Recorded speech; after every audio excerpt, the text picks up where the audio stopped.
Film शुरू होती है और गुरु उगवे को दिखाया जाता है जो कि अब रूह की दुनिया में जा चुके हैं, पर मुसीबतें यहाँ भी इनका पीछा नहीं छोड़ती। यहाँ इनका 500 साल पुराना दोस्त काय इनसे लड़ने पहुँच जाता है, जिसने रूह की दुनिया के हर एक मास्टर की ऊर्जा छीन ली होती है और अब ये उगवे की ऊर्जा छीनना चाहता है ताकि ये जीने मरने की दुनिया में वापस लौट सके। और काय उगवे से कहता है कि इस बार मुझे रोकने के लिए तुम भी वहाँ नहीं होगे। तब गुरु उगवे उसे बताते हैं कि इस बार तुम्हें रोकना किसी और के मुकद्दर में है। तो ये सुनकर काय कहता है कि तो मैं उसे ढूंढ के उसकी भी ऊर्जा छीन लूंगा। तो दोस्तों, रुकावट के लिए खेद है, पर मैं इस मूवी का पार्ट 1 और पार्ट 2 बना चुकी हूँ, जिसका लिंक मैंने ऊपर आई बटन पर दिया है। आप प्लीज जाकर देख लेना, तभी तो पार्ट 3 देखने का मजा 2 गुना होगा। और फिर जाबाज 5 और ड्रैगन योद्धा पो को दिखाया जाता है, जिन्हें गुरु शिफू बताते हैं कि आज मैं अपनी आखिरी क्लास लूंगा और आज के बाद सबकी ट्रेनिंग ड्रैगन योद्धा करवाएगा। पर ये सुनकर पो के होश उड़ जाते हैं। पो कहता है कि गुरु शिफू, आप टाइग्रेस को ट्रेनर बना सकते हो, पर गुरु शिफू कहते हैं कि नहीं, ड्रैगन योद्धा तुम हो, इसलिए ये काम भी तुम ही करोगे। और अब जाबाज 5 भी पो को अपना मास्टर मान लेते हैं। तब ना चाहते हुए भी पो उन्हें ट्रेनिंग देना शुरू कर देता है, पर भोलू पो उन्हें ट्रेनिंग देते देते उन सबकी बैंड बजा देता है, क्योंकि बेचारे पो ने तो कभी किसी को ट्रेनिंग नहीं दी थी। और इस चक्कर में जाबाज 5 की हालत खराब हो जाती है और इससे पो भी काफी उदास हो जाता है। लेकिन तभी गुरु शिफू उसके पास आकर उससे पूछते हैं कि सिखाने का पहला दिन कैसा रहा, जिस पर पो कहता है कि बेइज्जती भरा। तब गुरु शिफू कहते हैं कि उगवे ने तुम में कुछ खास बात देखी थी पो, तुम्हें जितनी महसूस होती है उससे ज्यादा शक्ति तुम्हारा इंतजार कर रही है। जिसके बाद गुरु शिफू पो को एक जादुई मूव करके दिखाते हैं, जिसे देखकर पो के होश उड़ जाते हैं। तब गुरु शिफू से बताते हैं कि ये ऊर्जा है और ऊर्जा पर काबू पाने के लिए खुद पर काबू पाना बहुत जरूरी है, इसलिए तुम पहले सिखाने में माहिर बन जाओ, फिर ऊर्जा के बारे में सोचना।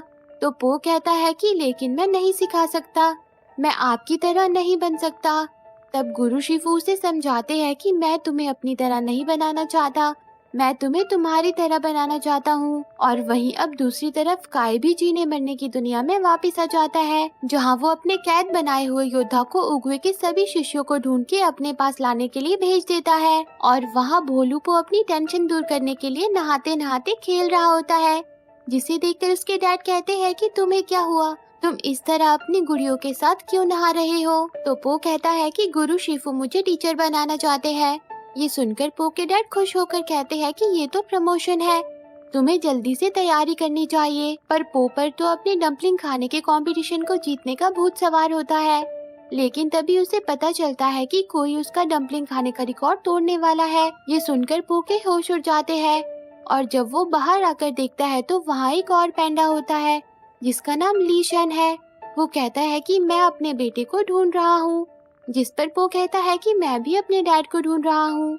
और थोड़ी ही देर में ये दोनों पगलू समझ जाते हैं कि ये दोनों ही एक दूसरे को ढूंढ रहे हैं, क्योंकि पो ही ली शन का बेटा है। पर बाप बेटे का मिलाप देखकर पो के डक डैड थोड़े से अपसेट हो जाते हैं। वो कहते हैं कि हमें तो लगा था कि पो आखिरी बचा पैंडा है, जिस पर ली बताता है कि नहीं, पहाड़ों में एक छिपा हुआ पैंडा गांव है जहाँ बहुत सारे पैंडा है, और मुझे एक ब्रह्मांड संदेश मिला था जिससे मुझे पता चला कि मेरा बेटा यहाँ है। जिसके बाद वो अपने ली डैड को लेकर जाबाजों के महल के अंदर आ जाता है और उन्हें वहाँ रखी योद्धाओं की महान चीजें दिखाने लगता है। लेकिन उन्हें चीजें दिखाते दिखाते वो दोनों खुद ही उन चीजों से खेलने लगते हैं और पूरे महल में तबाही मचा देते हैं। और तभी वहाँ जाबाज 5 और गुरु शिफू भी आ जाते हैं, जिनके सामने पो ऐसा भोला बनता है जैसे कि उसने तो कुछ भी नहीं किया। और फिर पो उन सबको अपने ली डैड से मिलवाता है। लेकिन तभी सिग्नल बजता है कि घाटी पर हमला हुआ है, जिसे सुनकर जाबाज 5 और ड्रैगन योद्धा पो जल्दी से दुश्मनों से लड़ने पहुंच जाते हैं। और ये दुश्मन काय के कैद किए हुए योद्धा होते हैं। पर पो को लड़ता हुआ देखकर उसके ली डैड काफी घबरा जाते हैं और वहाँ पो उन योद्धाओं को पहचान जाता है, पर उन्हें समझ नहीं आता कि आखिर इन्हें हो क्या गया है। और उन योद्धाओं के जरिए काय उन सबको देख रहा होता है। वो पो और उसके साथियों से कहता है कि मैं काय हूँ और मैंने तुम सबको ढूंढ लिया है। जिसके बाद वो अपने योद्धाओं को वापस बुला लेता है, जिसे देखकर सबके होश उड़ जाते हैं। तब गुरु शिफू पोथियों में काय के बारे में ढूंढते हैं, जहाँ उन्हें पता चलता है कि उगवे का भाई जैसा काय और उगवे एक लड़ाई लड़ रहे थे, जिसमें उगवे बुरी तरह से जख्मी हो गए। तब काय उगवे को उठाकर मदद की तलाश में एक छिपे हुए पैंडा गांव में पहुंचा, जहां पैंडाज ने ऊर्जा शक्ति से उगवे को ठीक किया और उगवे को ऊर्जा देना सिखाया। पर काय सारी शक्ति हासिल करना चाहता था, तब उगवे को उसे रोकना पड़ा और उगवे ने काय को रूह की दुनिया में भेज दिया। और अगर कभी काय जीने मरने की दुनिया में वापस लौटा तो उसे सिर्फ एक ऊर्जा का मास्टर ही रोक पाएगा। ये पढ़कर सब सोच में पड़ जाते हैं कि आखिर ये कैसे होगा। पर तभी पो के ली डैड कहते हैं कि मैं तुम्हें सिखा सकता हूँ, मैं भी तो एक पैंडा हूँ, बस तुम्हें इसके लिए मेरे साथ घर चलना होगा बेटा, और तुम्हें पता लगाना होगा कि एक पैंडा होना आखिर होता क्या है। लेकिन पो के डक डैड ये सुनकर परेशान हो जाते हैं और गुरु शिफू से कोई दूसरा तरीका पूछते हैं, पर गुरु शिफू भी यही कहते हैं कि पो को वहाँ जाना चाहिए। तब डक डैड ना चाहते हुए भी कहते हैं कि तो चलो मैं तुम्हारे लिए खाना पैक कर देता हूँ। जिसके बाद गुरु शिफू कहते हैं कि हमें पता लगाना होगा कि काय कहाँ पर है, उन हरे जीवों का पीछा करो। ये काम गुरु शिफू क्रे और मैट्रिस को देते हैं और वहीं पो और उसके लिए डैड भी पैंडा गांव की ओर निकल पड़ते हैं, जहाँ रास्ते में उन्हें पता चलता है कि पो के डक डैड भी छुपकर उनके साथ आ गए हैं। डक डैड पो से कहते हैं कि मैं यहाँ तुम्हारे खाने पीने का ख्याल रखने आया हूँ। फिर वो तीनों ही आगे बढ़ जाते हैं और आखिरकार छुपे हुए पैंडा गांव में पहुँच जाते हैं, जहाँ का नजारा देखकर पो के होश उड़ जाते हैं। ये गाँव सच में ही बहुत खूबसूरत होता है और गाँव के लोग भी पो को देखकर बहुत खुश होते हैं, जिन्हें देखकर पो की खुशी का भी ठिकाना नहीं रहता, क्योंकि वो अपने जैसे इतने सारे पैंडास पहली बार देख रहा था। जिसके बाद वो सब पो के आने की खुशी में जश्न मनाते हैं और नाचते गाते हैं, जहाँ एक स्पेशल डांसर पो को बिंदास डांस सिखाती है और वहाँ बेचारे क्रे और मैट्रिस काय की तलाश में भटक रहे होते हैं और तभी उन्हें वो सभी योद्धा नजर आ जाते हैं, जिनका पीछा करते करते क्रे और मैट्रिस भी काय के जाल में फंस जाते हैं, जहाँ काय उन दोनों को भी अपने वश में कर लेता है। और वहीं पो अपनी ऊर्जा वाली पैंडा ट्रेनिंग के लिए बहुत एक्साइटेड होता है। वो सुबह सुबह उठ के अपने डैड के पास पहुंच जाता है, पर डैड उसे बताते हैं कि पैंडा दोपहर तक सोते हैं, तो पो भी जल्दी से जाकर सो जाता है। फिर पो के डैड पो को लुढ़कना सिखाते हैं, आसमान की सैर करना सिखाते हैं और वहाँ दूसरी तरफ पो के डक डैड की छोटे पैंडा शैतान बैंड बजा देते हैं। पर फिर उनकी शैतानियाँ देखकर डक डैड को उन छुटकुओं में भी पो नजर आने लगता है और अब वो भी काफी खुश होता है एक पैंडा जैसा बनके।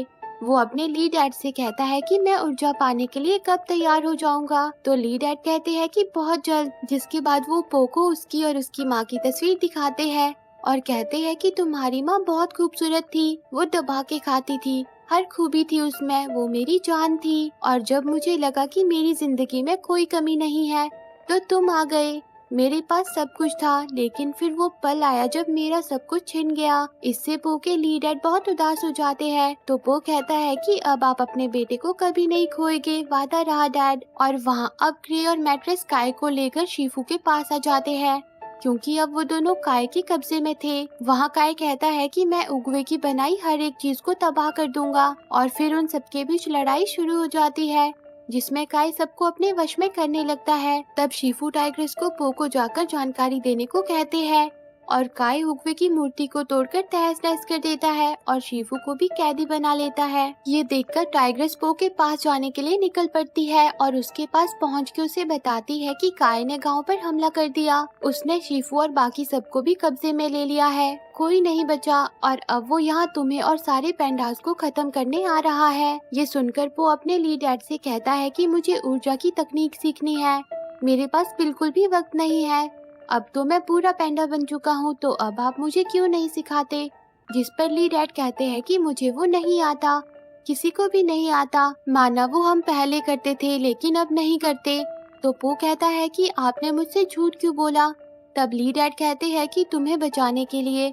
जब मुझे पता चला कि कोई तुम्हें पकड़ने आने वाला है तो मैं क्या करता, क्या उसे तुम्हें मारने देता, जिस पर वो कहता है कि हाँ डैड, मैं एक ड्रैगन योद्धा हूँ, सबकी रक्षा करना मेरा काम है, लेकिन आपकी वजह से मैं अपनी घाटी और अपने दोस्तों की हिफाजत नहीं कर पाया। जिसके बाद वो वहाँ से नाराज होकर चले जाता है और गांव की हालत देखकर डिसाइड करता है कि अब मैं अकेले ही काय को रोकूंगा। और वहाँ काय भी अब पैंडा गांव के लिए निकल पड़ता है और पो के डक डैड पो के ली डैड के पास आते हैं और उन्हें बताते हैं कि मैंने भी पो से झूठ बोला। मैं यहाँ इसलिए आया था कि कहीं तुम पो को मुझसे छीन ना लो, पर यहाँ आकर मैंने जाना कि इससे मुझे कोई नुकसान नहीं होगा, पर इससे पो को जरूर फायदा होगा।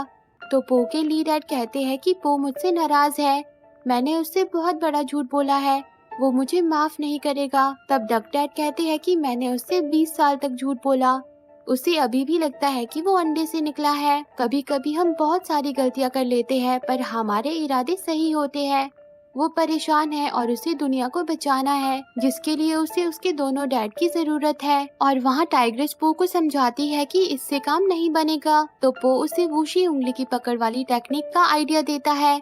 वो कहता है कि मुझे बस काय के पास जाना है और खेल खत्म। तब टाइग्रेस कहती है कि उसके हरे योद्धाओं की फौज के होते हुए उसके पास जाना नामुमकिन है, काय को सिर्फ ऊर्जा का मास्टर ही रोक सकता है। ये सुनकर बेचारा पो उदास हो जाता है, लेकिन तभी पो के दोनों डैड सारे पैंडास को लेकर वहाँ आ जाते हैं और कहते हैं कि तुम हमें कुंफू सिखाओ। जिसे सुनकर पो के तो होश उड़ जाते हैं कि आखिर मैं आपको कुंफू कैसे सिखाऊंगा। तो ली डैड कहते हैं कि हम सीख सकते हैं, हम तुम्हारी तरह बन सकते हैं। ली डैड की ये बात सुनकर पो को शिफू की कही बात याद आती है। वो कहता है कि मुझे आपको मेरी तरह नहीं बनाना है, मुझे आपको आपकी तरह बनाना है। जिसके बाद वो उन सबकी कुंफू ट्रेनिंग शुरू कर देता है।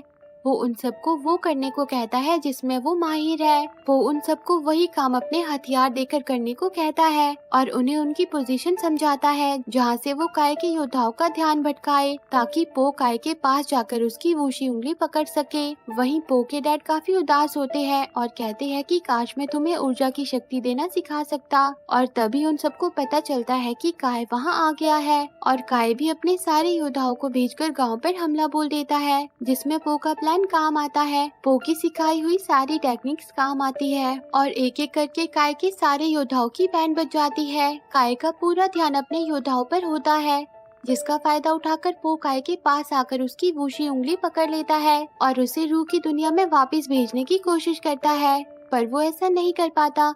तब काय कहता है कि ना समझिए जिंदा लोगों पर काम करता है और मैं रूह का योद्धा अमर हूँ। और फिर काय पो की पिटाई शुरू कर देता है और उसे पीटकर गांव वालों के सामने फेंक देता है और कहता है कि तुम्हें वाकई ही लगता था कि तुम मुझे रूह की दुनिया में वापस भेज दोगे। तब पो को याद आता है कि ये सिर्फ जिंदा लोगों पर ही काम करता है, जिस पर पो कहता है कि तुमने सही कहा, मैं तुम्हें वहाँ नहीं भेज सकता, पर लेकर तो जा सकता हूँ। और पो काय को पकड़ के खुद भी उसके साथ रूह की दुनिया में चला जाता है, जहाँ काय पो पर बहुत गुस्सा होता है और वो पो को पकड़ के उसकी ऊर्जा को छीनने लगता है। तो दूसरी ओर पो को बचाने के लिए गांव के सभी लोग ऊर्जा वाली शक्ति को उजागर करने की कोशिश करते हैं और आखिरकार वो इसमें कामयाब हो जाते हैं, जिससे पो के अंदर अनंत शक्ति आ जाती है। और फिर क्या था, भोलू पो अपनी शक्तियों से काय की बैंड बजा देता है। फिर पो सारी ऊर्जा काय के अंदर डाल देता है, पर काय इतनी ऊर्जा संभाल नहीं पाता और वो नष्ट हो जाता है, जिससे सारे कैद किए हुए योद्धा वापस जीने मरने की दुनिया में आ जाते हैं। पर पो वहीं रह जाता है जहाँ पो गुरु उगवे से मिलता है। उनसे मिलकर पो बहुत खुश होता है। उगवे पो को बताते हैं कि मैंने ही तुम्हारे डैड को संदेश भेजा था, क्योंकि मैं जानता था कि तुम ही शांति ला सकते हो, तुम में अच्छाई और बुराई दोनों है, तुम ही मेरे असली वारिस हो। जिसके बाद उगवे पो को अपनी छड़ी दे देते हैं और उससे कहते हैं कि अब तुम वापस अपने घर जा सकते हो। जिसके बाद भोलू पो छड़ी घुमाकर वापस जीने मरने की दुनिया में आ जाता है, जहाँ सब पो को देखकर खुश हो जाते हैं और अब वो सबको ऊर्जा पर काबू करना सिखाता है। फिर चाहे वो बच्चा हो या बूढ़ा, सब पो के साथ कुंफू करते हैं। और इसी के साथ ये मूवी एंड हो जाती है। तो दोस्तों, आपको ये मूवी कैसी लगी कमेंट करके जरूर बताना और रोज ऐसी ही प्यारी प्यारी मूवी देखने के लिए मेरे चैनल को जरूर सब्सक्राइब करना। जी हाँ, सही सुना, मैं आपके लिए रोज एक प्यारी सी मूवी लेकर आऊंगी, ताकि मेरे दोस्तों के साथ प्यार बना रहे। Thanks for watching.